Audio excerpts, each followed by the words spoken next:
나의 사랑하는 자녀야. 오늘도 참으로 고단한 하루였지. 세상의 소음은 너무 크고 내 마음의 짐은 너무 무거워 어디로 가야 할지 몰라 방황하는 내 뒷모습을 내가 보았단다. 기도를 하려 해도 입술이 떨어지지 않고 하늘이 구리비처럼 딱딱하게 닫혀 있는 것만 같아 절망하며 눈물 흘리던 그 밤 나는 바로 내 곁에 있었단다. 아들아, 딸아, 너는 나에게 주님, 제발 한 말씀만 해주세요라고 울부짖지만 사실 나는 이미 너에게 인생의 모든 문을 열 수 있는 가장 완벽한 열쇠를 손에 쥐어주었단다. 기억나니 내가 제자들에게 그리고 오늘 너에게 가르쳐준 그 기도 바로 주기도문이란다. 혹시 너는 이 기도를 예배를 끝내는 신호탄처럼 혹은 의미 없는 주문처럼 빠르게 외우고 치워버리지는 않았니? 그 한마디, 한마디 속에는 내 삶의 가난을 몰아내고 질병을 치유하며 무너진 관계를 회복시킬 수 있는 나의 강력한 신성이 담겨 있단다. 오늘 내가 너의 손을 잡고 그 비밀의 방으로 들어가려 한다.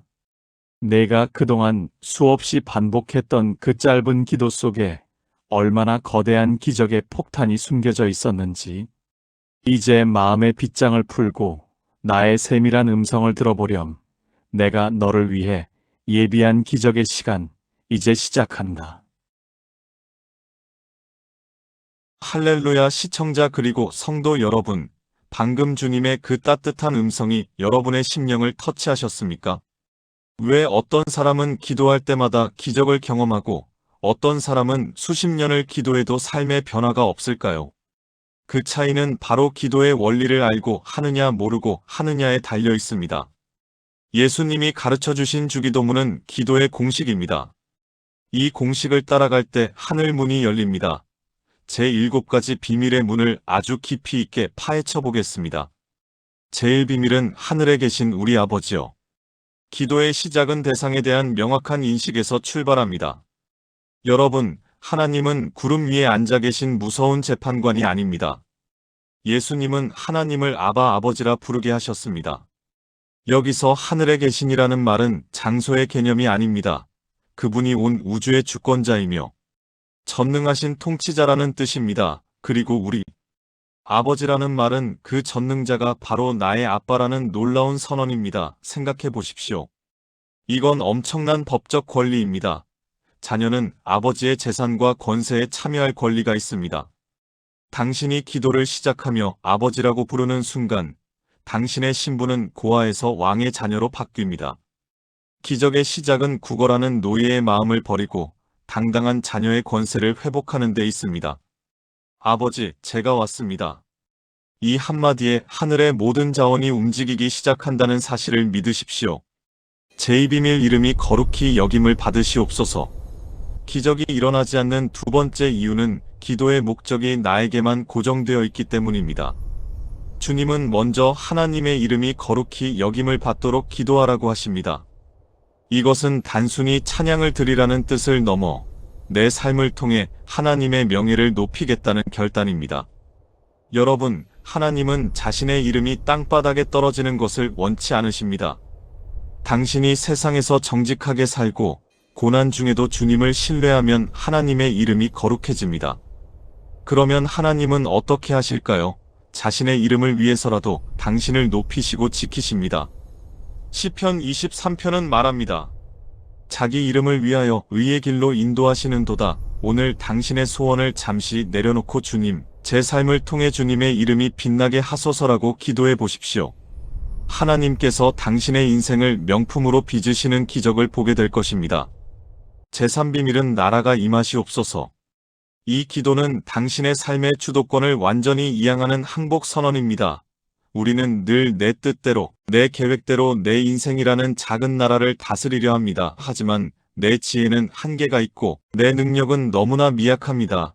기적은 내 나라가 무너지고 하나님의 나라가 내 삶의 현장에 쳐들어올 때 일어납니다. 하나님의 나라가 임한다는 것은 주님의 통치권이 내 가정, 내 사업체, 내 질병 위에 선포되는 것을 의미합니다. 하나님의 통치가 임하는 곳에는 어둠의 세력이 머물 수 없습니다. 불안과 공포가 떠나가고 평강과 희락이 지배하기 시작합니다. 지금 당신을 괴롭히는 그 문제 위에 선포하십시오. 주님, 이곳에 하나님의 나라가 임하게 하소서. 주님이 직접 다스려 주소서. 당신이 통치권을 양도할 때 주님이 당신을 위해 대신 싸우십니다. 제사 비밀은 뜻이 하늘에서 이루어진 것 같이 하늘에는 당신을 향한 하나님의 완벽한 설계도가 이미 존재합니다. 예레미야 29장 11절은 말합니다. 너희를 향한 나의 생각을 내가 아나니 평안이요 재앙이 아니니라. 우리는 종종 땅의 현실만 보고 왜 내 뜻대로 안 됩니까라고 원망합니다. 하지만 하늘의 뜻이 땅에 이루어지기를 구하는 기도는 가장 선한 길로 인도하실 하나님에 대한 절대적 신뢰입니다. 예수님도 겟세마네에서 자신의 원함이 아닌 아버지의 원함을 구하셨을 때 부활이라는 인류 최대의 기적을 완성하셨습니다. 당신의 고집을 꺾고 주님의 뜻이 제 삶에 그대로 이루어지이다라고 고백해 보십시오. 당신의 좁은 시야를 뛰어넘는 하나님의 거대한 축복의 파도가 밀려올 것입니다. 제오 비밀은 오늘 우리에게 일용할 양식을 주옵시고, 여기서 일용할 양식은 헬라어로 에피우시오스인데 이는 생존을 위해 반드시 필요한 것을 의미합니다. 주님은 우리에게 내일 걱정까지 미리 가불해서 하지 말고 오늘을 채우시는 하나님을 매일 만나라고 말씀하십니다. 이것은 매일의 기적을 체험하는 비결입니다. 광야의 이스라엘 백성은 만나를 저장할 수 없었습니다. 오직 매일 내리는 만나를 통해 하나님이 살아계심을 체험했습니다. 당신의 재정 문제, 건강 문제, 관계의 갈급함, 주님은 당신이 매일 아침 주님 앞에 나아와 그 필요를 구하길 원하십니다. 주님, 오늘 제가 버틸 힘을 주십시오. 오늘 필요한 물질을 허락하소서. 이 겸손한 간구가 하늘의 보물 창고를 여는 신호가 됩니다. 주님은 당신을 결코 굶기지 않으십니다. 신실하게 공급하시는 하나님을 매일의 삶에서 경험하십시오. 제육 비밀은 우리 죄를 사하여 주옵시고, 주기도문에서 가장 고통스러운 부분이면서도 가장 강력한 해방의 구절입니다. 우리가 우리에게 죄 지은 자를 사하여 준 것 같이 우리 죄를 사하여 주옵시고, 이 구절은 하나님의 용서가 나의 용서와 연결되어 있음을 보여줍니다. 여러분, 마음속에 맺힌 원망과 증오는 당신의 영적 혈관을 막는 혈전과 같습니다. 용서하지 못하는 마음은 기적을 가로막는 가장 큰 벽입니다. 하나님께 기도의 응답을 원하면서 정작 내 곁의 형제를 용서하지 않는 것은 앞뒤가 맞지 않는 일입니다. 물론 사람의 힘으로는 용서가 안 됩니다. 그래서 주님의 십자가를 바라봐야 합니다. 1만 달란트 빚진 자였던 내가 거저 탕감받았음을 깨달을 때 우리는 비로소 용서의 기적을 베풀 수 있습니다. 당신이 누군가를 용서하기로 결단하는 그 순간 당신을 묶고 있던 모든 영적 저주와 질병의 사슬이 끊어지는 기적을 경험하게 될 것입니다. 제7비밀은 우리를 시험에 들게 하지 마옵시고, 마지막 비밀은 영적 전쟁에서의 방어와 공격입니다. 우리는 매일 시험이라는 함정과 악이라는 적과 마주합니다. 사탄은 우는 사자와 같이 삼킬 자를 찾으며 당신의 기적을 도둑질하려 합니다. 이 기도는 하나님의 보호막을 요청하는 선포입니다.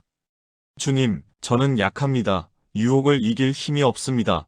악한 자의 공격으로부터 나를 지켜주시고 나의 마음과 생각을 지켜주소서. 당신의 의지를 믿지 마십시오. 오직 주님의 강한 손을 의지하십시오. 기도로 전신갑주를 입을 때 사탄은 한 길로 왔다가 7길로 도망가게 될 것입니다. 당신은 이미 승리하신 예수 그리스도의 이름으로 매일의 전투에서 승리할 수 있습니다. 시청자 그리고 성도 여러분, 이제 주기도문의 암호를 알았다면 이것을 어떻게 내 삶에 적용하여 기적을 일으킬 수 있을까요? 8가지 구체적인 실천법을 마음속에 새기십시오. 단어 하나하나를 씹어먹듯 천천히 기도하십시오. 기계적인 낭송은 능력이 없습니다. 하늘에 계신이라고 말할 때 정말 그 하늘 보좌를 상상하며 기도하십시오. 개인적인 이름을 넣어 기도하십시오. 우리 아버지 대신 나 박만수의 아버지라고 불러보십시오. 훨씬 더 깊은 친밀감이 느껴질 것입니다. 이미 받은 줄로 믿고 선포하십시오. 양식을 주옵소서가 아니라 양식을 주실 줄 믿고 감사합니다라고 기적을 선점하십시오. 순종의 체크리스트를 만드십시오. 기도 중에 떠오르는 순종의 과제가 있다면 즉시 기록하고 행동으로 옮기십시오. 순종 없는 기도는 열매가 없습니다. 성령의 임재를 구하십시오. 기도는 내 힘으로 하는 것이 아닙니다. 성령께서 내 안에서 탄식하시며 기도하게 해달라고 먼저 요청하십시오. 감사로 기도를 포장하십시오. 불평은 응답을 늦추지만 감사는 응답을 끌어당깁니다. 기도의 시작과 끝을 감사로 채우십시오. 하루의 중심을 기도로 인치십시오. 정해진 시간에 주기도문 묵상을 하십시오. 영적 루틴이 당신의 운명을 바꿉니다. 함께 기도하는 공동체를 찾으십시오. 우리라고 하신 이유가 있습니다. 합심 기도는 혼자 하는 기도보다 훨씬 더 강력한 파괴력을 가집니다. 많은 분이 묻습니다. 목사님, 저도 주기도문 잘 아는데 왜 제 삶에는 기적이 없죠? 그 이유는 믿음의 농도 때문입니다. 야고보서 1장 6절은 말합니다. 오직 믿음으로 구하고 조금도 의심하지 말라. 의심하는 자는 마치 바람에 밀려 요동하는 바다 물결 같으니. 주기도문은 하나님의 약속입니다. 마가복음 11장 24절의 말씀은 절대적입니다. 무엇이든지 기도하고 구하는 것은 받은 줄로 믿으라. 그리하면 너희에게 그대로 되리라. 기적을 경험하는 사람들은 기도를 마친 후에 태도가 다릅니다. 그들은 기도가 끝난 순간 상황이 여전해도 이미 이루어진 것처럼 행동합니다. 그들은 하나님이 아버지라는 사실을 100% 신뢰합니다. 오늘 당신의 믿음의 농도를 높이십시오. 의심의 안개를 거두고 하나님의 약속 위에 굳건히 서십시오.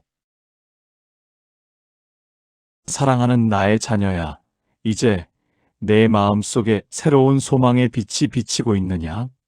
내가 나를 아버지라고 부를 때 나의 온 가슴이 설레고 기쁨으로 요동친단다. 나는 내가 더 이상 문제 앞에 작아지는 것을 원치 않는다.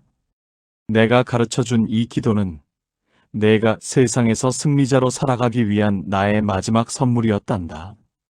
아들아, 딸아, 이제 두려워하지 마라. 나라와 권세와 영광이 영원히 나의 것이고 그나는 바로 너의 아빠란다. 내가 아멘이라고 고백하며 기도를 마치는 그 순간 나는 이미 너를 위해 천군 천사를 보내고 내 인생의 굽은 길을 펴기 시작했단다. 오늘 밤 이 주기도문의 능력을 품고 평안히 쉬렴. 내가 잠든 사이에도 나는 쉬지 않고 너를 위해 일할 것이다. 너는 내 기쁨이며 내 자랑이란다. 내가 너를 영원히 사랑한다. 마지막으로 함께 기도하겠습니다. 살아계신 하나님 아버지, 오늘 오직 예수천사 채널을 통해 주기도문의 놀라운 비밀을 다시 한번 깨닫게 하시니 감사합니다. 우리가 그동안 입술로만 외웠던 껍데기뿐인 기도를 회개합니다. 이제는 주기도문의 한 절 한 절이 우리 영혼을 깨우는 천둥소리가 되게 하시고 삶의 현장에서 기적을 일으키는 마스터키가 되게 하옵소서. 이 영상을 시청하는 모든 성도의 가정 위에 하나님의 나라가 임하게 하시고 일용할 양식의 기적과 용서의 기적, 그리고 승리의 기적이 매일의 일상이 되게 하옵소서. 이제는 기도가 의무가 아니라 특권임을 알게 하시고 하나님을 아빠 아버지라 부르며 당당하게 승리하는 자녀들이 되게 하여 주시옵소서.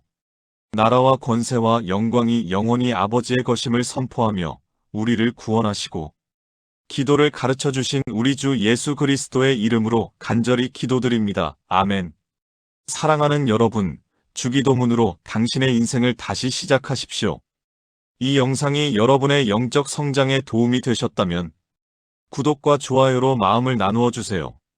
여러분의 평안한 기도 생활을 위해 오직 예수천사가 늘 함께하겠습니다. 시청해 주셔서 감사합니다. 주님의 평강 안에서 승리하십시오. 아멘.